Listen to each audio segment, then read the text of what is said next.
మాట్లాడటం కాదు, పెద్ద పెద్ద తిమింగలాల్ని లోపల వేసేయాలి. దొంగల్ని పట్టుకోవటం కాదు, రెడ్ శాండల్ దందా వెనకున్న పెద్ద తలకాయల్ని పట్టుకోవాలి. ఇవి అటవీ శాఖకు AP deputy CM Pawan Kalyan జారీ చేసిన ఆదేశాలు. శేషాచలం అడవుల్ని ఖాళీ చేస్తున్న స్మగ్లర్లపై ఉక్కుపాదం మోపాలన్నారు ఆయన.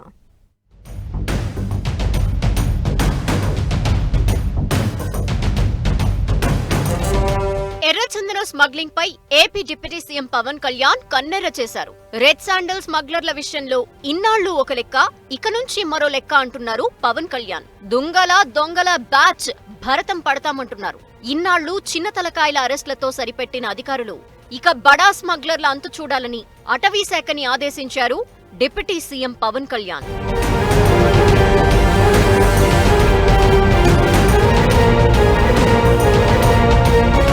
అటవీ శాఖకు నిఘా వర్గాలకు పెద్ద టాస్క్ అప్పగించారు పవన్ కళ్యాణ్. ఎర్రచందనం స్మగ్లింగ్ చేస్తున్న చిన్న చేపలతో ఆట కాదు, బడా తిమ్మింగలాలని వేటాడాలన్నారు. శేషాచలం అడవుల నుంచి కొట్టేసిన రెడ్ శాండల్ దుంగలను ఎక్కడెక్కడ దాచిపెట్టారో గుర్తించాలన్నారు. మన ఎర్ర బంగారం దేశం దాటిపోతోందని, దానికి అడ్డుకట్ట వేసేందుకు నిఘా వ్యవస్థల్ని పటిష్టపరచాలని అటవీ శాఖ అధికారులకు డిప్యూటీ సీఎం ఆదేశాలు జారీ చేశారు. స్మగ్లర్స్ అక్కడి నుంచి వస్తున్నారు కానీ వెళ్ళిపోవటం మనకి అంటే కర్ణాటకలో మీరు మీ దృష్టికి తీసుకొస్తాను. 100 కోట్ల విలువైన ఎర్రచందనం కర్ణాటకలో పట్టుబడి బోర్డర్స్. దానికి కూడా అంటే ఇది తమిళనాడు ప్రభుత్వంతో కూడా మాట్లాడాల్సిన అవసరం ఉంది.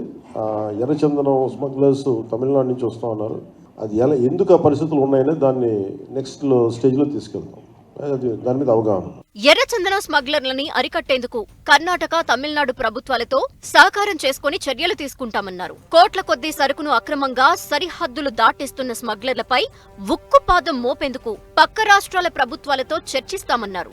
ఎర్రచందనం స్మగ్లర్లు ఎక్కువగా తమిళనాడు నుండి వస్తున్నారని అక్కడి ప్రభుత్వంతోనూ మాట్లాడతామన్నారు. స్మగ్లింగ్ ని పూర్తిగా అరికట్టే విధంగా చర్యలు తీసుకుంటామని పవన్ కళ్యాణ్ స్పష్టం చేశారు.